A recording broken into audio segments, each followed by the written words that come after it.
ਸਿਫਤੀ ਰੂਪ ਏ ਪਿਤਾ ਪਰਮਾਤਮਾ ਦਾ, ਤੇ ਸਿਫਤ ਕਰੇ ਉਸ ਦੀ ਕਾਇਨਾਤ ਸਾਰੀ। ਵਿੱਚ ਸਿਫਤ ਦੇ ਪੰਛੀ ਚਹਿਕਦੇ ਨੇ, ਹਵਾ ਰੁਮਕਦੀ ਸਿਫਤ ਦੀ ਭਰ ਉਡਾਰੀ। ਕੁੱਲ ਬਨਸਪਤੀ ਸਿਫਤਾਂ ਦੇ ਵਿੱਚ ਮਹਿਕੇ, ਮਹਿਕੇ ਕੁਦਰਤ ਦੀ ਕੁੱਲ ਕਬੀਲਦਾਰੀ। ਉੱਗਦਾ ਸੂਰਜ ਵੀ ਕਰੇ ਸਲੂਟ ਉਸ ਨੂੰ, ਸੂਖਮਾ ਭੇਟਾ ਕਰਕੇ ਰੌਸ਼ਨੀ ਢੇਰ ਸਾਰੀ। ਚੈਨਲ ਤੂੰ ਸੱਤ ਅਖੰਡ ਜੋਤ ਤੇ ਪ੍ਰੋਗਰਾਮ ਸੁਗੜ ਵਿਚਾਰ ਦੇਖ ਰਹੇ ਸਾਰੇ ਹੀ ਸਰੋਤਿਆਂ ਨੂੰ ਸਤਿ ਸ੍ਰੀ ਅਕਾਲ। ਵਾਹਿਗੁਰੂ ਜੀ ਕਾ ਖਾਲਸਾ, ਵਾਹਿਗੁਰੂ ਜੀ ਕੀ ਫਤਿਹ। ਪ੍ਰੋਗਰਾਮ ਸੁਗੜ ਵਿਚਾਰ ਵਿੱਚ ਮੇਰਾ ਜੋ ਅੱਜ ਬੋਲਣ ਦਾ ਪਹਿਲੂ ਹੈ ਉਹ ਹੈ ਸਿਫਤੀ ਸਿਰਜਣ। ਗੁਣੀ ਮਜਲਿਸ ਵਿੱਚ ਹਰ ਇੱਕ ਗੁਣ ਅਹਿਮ ਹੁੰਦਾ ਹੈ। ਹਰ ਇੱਕ ਗੁਣ ਦਾ ਆਪਣਾ ਵਾਸਤਵਿਕ ਵਜੂਦ ਹੁੰਦਾ ਹੈ, ਆਪਣਾ ਪ੍ਰਭਾਵ, ਆਪਣੀ ਸਥਿਰਤਾ, ਆਪਣਾ ਵੱਡਪਣ ਹੁੰਦਾ ਹੈ। ਇਸ ਲਈ ਕਿਸੇ ਗੁਣ ਨੂੰ ਵੱਧ ਘੱਟ ਦੀ ਤੁਲਨਾ ਵਿੱਚ ਤੋਲ ਕੇ, ਕਿਸੇ ਗੁਣ ਦਾ ਮੋਲ ਭਾਅ ਲਫ਼ਜ਼ਾਂ ਨਾਲ ਉੱਤੇ ਥੱਲੇ ਕਰਕੇ ਅਸੀਂ ਕਿਸੇ ਤੋਹੀਨ ਭਾਵ ਨੂੰ ਉਜਾਗਰ ਨਹੀਂ ਕਰਨਾ ਚਾਹੁੰਦੇ। ਗੁਣ ਹਮੇਸ਼ਾ ਸਜਦੇ ਦੇ ਯੋਗ ਹੁੰਦੇ ਹਨ, ਕਿਉਂਕਿ ਗੁਣਾਂ ਦਾ ਮੂਲ ਗੁਣਦਾਇਕ ਸਰੂਪ ਮਾਲਕ ਸਤਿ ਸ੍ਰੀ ਅਕਾਲ ਪੁਰਖ ਪਿਤਾ ਜੀ ਹਨ, ਤੇ ਮਾਲਕ ਸਤਿ ਸ੍ਰੀ ਅਕਾਲ ਪੁਰਖ ਪਿਤਾ ਜੀ ਦੀ ਸਰਪ੍ਰਸਤੀ ਹੇਠ ਅਸੀਂ ਅੱਜ ਸਿਫਤ ਰੂਪ ਗੁਣ ਬਾਰੇ ਵਿਚਾਰ ਵਟਾਂਦਰਾ ਕਰਦੇ ਹਾਂ। ਸਿਫਤ ਮਤਲਬ ਤਾਰੀਫ, ਉਪਮਾ, ਵਡਿਆਈ। ਇਹਨਾਂ ਤਮਾਮ ਸ਼ਬਦਾਂ ਦਾ ਸੰਸਾਰੀ ਪੱਖ ਤਕਰੀਬਨ ਅਸੀਂ ਸਾਰੇ ਜਾਣਦੇ ਹਾਂ ਕਿ ਇਹ ਸ਼ਬਦ ਕਿੰਨਾ ਪਰਿਸਥਿਤੀਆਂ ਚੋਂ, ਕਿੰਨਾ ਹਾਲਾਤਾਂ ਚੋਂ, ਕਿਸ ਮਨੋਦਿਸ਼ਾ ਚੋਂ ਜਨਮ ਲੈਂਦੇ ਹਨ ਤੇ ਕਿੱਥੇ ਜਾ ਕੇ ਆਪਣਾ ਜੋਬਨ ਹੰਢਾਉਂਦੇ ਹਨ।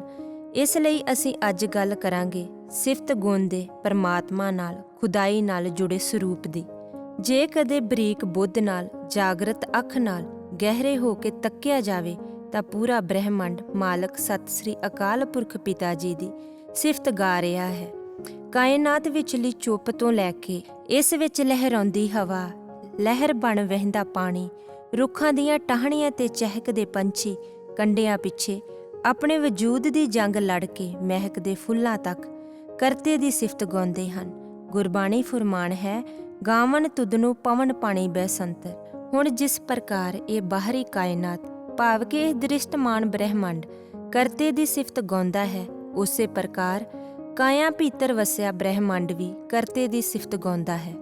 ਇੱਕ ਸਾਰ, ਇੱਕ ਰਿਦਮ ਵਿੱਚ ਧੜਕਦੀ ਧੜਕਣ, ਇੱਕ ਸਾਰ ਸਾਹਾਂ ਦਾ ਅੰਦਰ ਬਾਹਰ ਆਉਣਾ ਜਾਣਾ, ਦਿਲ ਦਾ ਆਪਣੀ ਚਾਲ ਵਿੱਚ ਚੱਲ ਕੇ ਨਾੜੀ ਨਾੜੀ ਤੱਕ ਖੂਨ ਪਹੁੰਚਾਉਣਾ, ਅਨਹਦ ਧੁਨ ਨਾਦ ਦਾ ਸੂਖਮ ਰੂਪ ਕਰਕੇ ਸਾਡੇ ਭੀਤਰ ਚੱਲਣਾ ਕਰਤੇ ਦੀ ਸਿਫਤ ਦਾ ਹੀ ਇੱਕ ਪ੍ਰਮਾਣ ਹੈ। ਸੋ ਇਹ ਸਭ ਤਾਂ ਕਾਦਰ ਦੀ ਸਿਫਤ ਦਾ ਉਹ ਨਮੂਨਾ ਹੈ ਜੋ ਆਪ ਮੁਹਾਰੇ ਚੱਲਦੀ ਹੈ।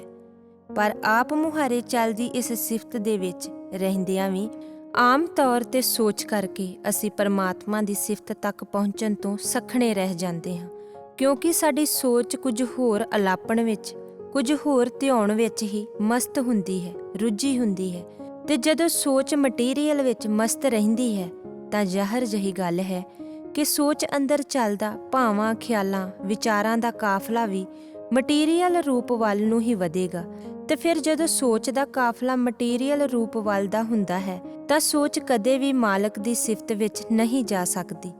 ਤੇ ਜੇ ਸੋਚ ਮਾਲਕ ਦੀ ਸਿਫਤ ਵਿੱਚ ਨਹੀਂ ਜਾਂਦੀ ਤਾਂ ਫਿਰ ਜ਼ੁਬਾਨ ਤੋਂ ਅਲਾਪੇ ਰੂਹਾਨੀ ਸਿਫਤ ਦੇ ਅਲਫਾਜ਼ਾਂ ਨੂੰ ਵੀ ਅਸੀਂ ਸਿਫਤ ਨਹੀਂ ਕਹਿ ਸਕਦੇ, ਉਹ ਮਹਿਜ਼ ਅਲਫਾਜ਼ ਹੀ ਰਹਿਣਗੇ।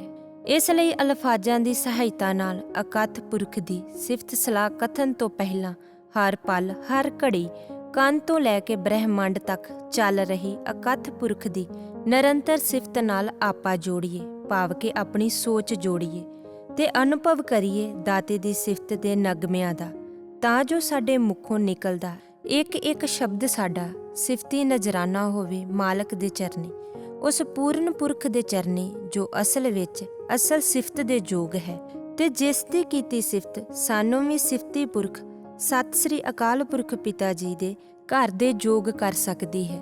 ਸੋ ਇਖਲਾਕੀ ਰੁਤਬਾ ਰੱਖਣ ਵਾਲੇ ਇਸ ਸਿਫਤੀ ਗੁਣ ਨੂੰ ਮੁੱਖ ਦੁਆਰਾ ਲਫ਼ਜ਼ਾਂ ਨਾਲ ਅਲਾਪਨ ਤੋਂ ਪਹਿਲਾਂ ਕੋਸ਼ਿਸ਼ ਕਰੀਏ ਅਭਿਆਸ ਦੁਆਰਾ, ਰੂਹਾਨੀਅਤ ਦੇ ਗਿਆਨ ਧਿਆਨ ਦੁਆਰਾ ਅਨੁਭਵ ਕਰਨ ਦੀ, ਕਿਉਂਕਿ ਜਦੋਂ ਇਹ ਇਖਲਾਕੀ ਗੁਣ ਅਨੁਭਵ ਦੁਆਰਾ ਸਾਡੇ ਮੁੱਖ 'ਚ, ਸਾਡੇ ਲਫ਼ਜ਼ਾਂ 'ਚ ਉਤਾਰਾ ਕਰੇਗਾ ਤਾਂ ਇਹ ਸਾਨੂੰ ਮੌਕਾ ਮੁਹੱਈਆ ਕਰਵਾਏਗਾ ਆਪ ਦੀ ਸਾਂਝ, ਆਪ ਦੇ ਪਿਤਾ ਸਤਿਪੁਰਖ ਜੀ ਨਾਲ ਪਾਉਣ ਦਾ, ਕਿਉਂਕਿ ਇਸ ਦੂਰ ਪਰਦੇਸ ਵਿੱਚ ਬੈਠਿਆਂ ਅਸੀਂ ਸਿਫਤ ਸਲਾਹ ਜਰੀਏ ਹੀ ਆਪ ਦੇ ਸਤਿਪੁਰਖ ਪਿਤਾ ਜੀ ਦੇ ਕਰੀਬ ਜਾ ਸਕਦੇ ਹਾਂ। ਸੋ ਇਸ ਲਈ ਜ਼ਰੂਰੀ ਹੈ ਕਿ ਸਿਫਤ ਕਰਨ ਤੋਂ ਪਹਿਲਾਂ ਇਸ ਦੀ ਭਾਸ਼ਾ ਪਰਿਭਾਸ਼ਾ ਨੂੰ ਸਮਝੀਏ, ਤਾਂ ਕਿ ਸਾਰਥਕ ਰੂਪ ਵਿੱਚ ਕੀਤੀ ਸਿਫਤ ਦੇ ਮਾਧਿਅਮ ਦੁਆਰਾ ਸਿਫਤੀ ਰੂਪ ਪਰਮ ਪਿਤਾ ਪਰਮਾਤਮਾ ਵਿੱਚ ਸਦਾ ਲਈ ਲੀਨ ਹੋ ਜਾਈਏ। ਸਤਿ ਸ੍ਰੀ ਅਕਾਲ। ਵਾਹਿਗੁਰੂ ਜੀ ਕਾ ਖਾਲਸਾ, ਵਾਹਿਗੁਰੂ ਜੀ ਕੀ ਫਤਿਹ।